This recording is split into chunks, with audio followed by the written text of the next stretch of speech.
plateau Habib Brahmia, membre du conseil politique de Jil Jadid.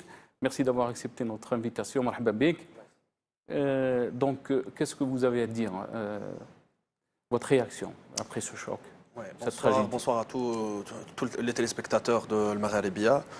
Comme ça a été dit en début d'émission, je pense qu'on est choqué, qu'on est vraiment bouleversé par la nouvelle. On est toujours sous le choc parce que c'est tellement horrible, c'est tellement catastrophique, c'est tellement... On n'a pas l'habitude de voir ça, heureusement. Donc ça nous remet à des histoires comme celle d'Al-Hamla, li matou fil Hamla de Bab el Oued, Allah yarhamhom, comme celle de Zenzla. Là, c'est un peu différent, mais c'est le nombre aussi qui choque, qui choque. Même un mort, c'est très grave, mais d'avoir 257 morts, je pense que ça m'a bouleversé personnellement et comme ça a bouleversé tous les Algériens.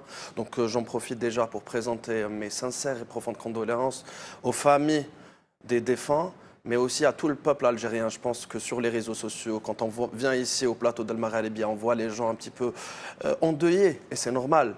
Et donc j'aimerais présenter toutes mes condoléances à tous les Algériens.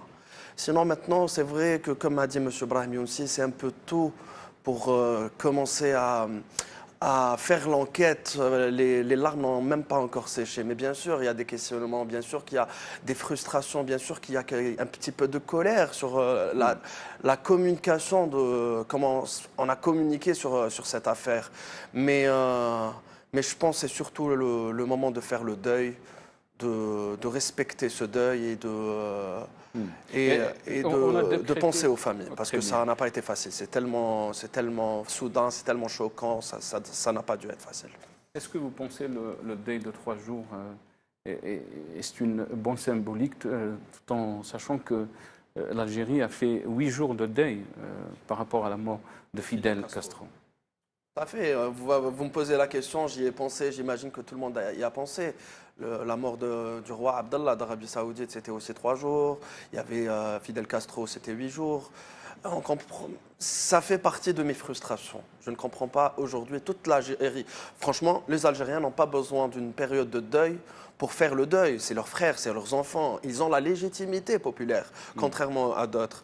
Mais bon, ça confirme encore une fois le fossé, le canyon qui existe entre les Algériens et leurs gouvernants. Aujourd'hui, bien sûr, le deuil, on aurait aimé symboliquement qu'il y ait un deuil plus lent.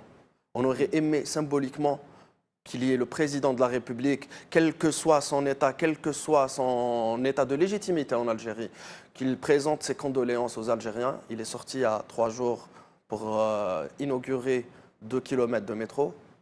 Il aurait quand même... Bon, on sait qu'il ne peut pas, mais... Symboliquement, un président de la République, on a besoin d'un président de la République dans ces situations-là. Très bien. On va se poser des questions. Beaucoup disent on est encore en deuil. Qu'est-ce que vous en pensez par rapport aux responsabilités, par rapport à... Je pense exactement que ce qu'a dit M. Younsi. Oui, on a le droit de se poser... C'est normal, c'est humain de se poser des questions. Maintenant, personnellement, je ne me permettrai pas d'aller sur des questions techniques, mais vous avez très bien fait de poser la question à un technicien, un pilote, à un enquêteur qui pourrait donner des réponses, parce que c'est normal, les Algériens, tout le monde va essayer de trouver une solution à ça, et j'imagine que ça doit être très difficile pour les familles.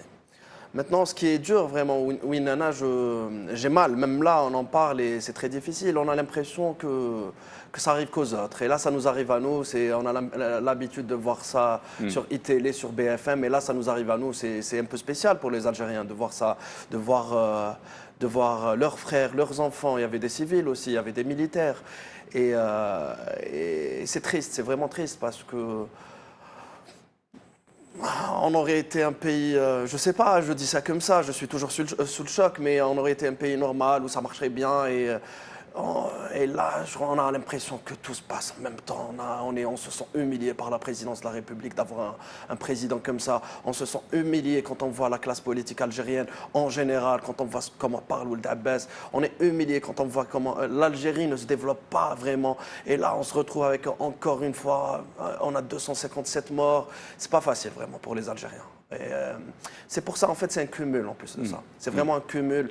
On a l'impression que l'imir, qadarallah ma shafa'al, mais on se sent maudit presque. Et je ne pense pas qu'on soit maudit. Je pense que cette Algérie doit démarrer. Je sais que c'est pas exactement le sujet, mais c'est ce que ça m'inspire. On Très doit démarrer, on doit profiter de ces moments, ces moments difficiles pour s'unir, pour se rappeler qu'on est un peuple qui mérite d'aller loin. Et qu'on doit, mais quand je dis mérite, ça tombera pas du ciel. Mais on doit s'unir. C'est pas facile, vraiment, c'est pas facile. Très bien. C'est vrai. Je présente encore une fois mes condoléances à tout le peuple algérien. Rabbi yarhamhum wa yusa alayhum wa inna lillahi wa inna ilayhi raji'un. Merci beaucoup.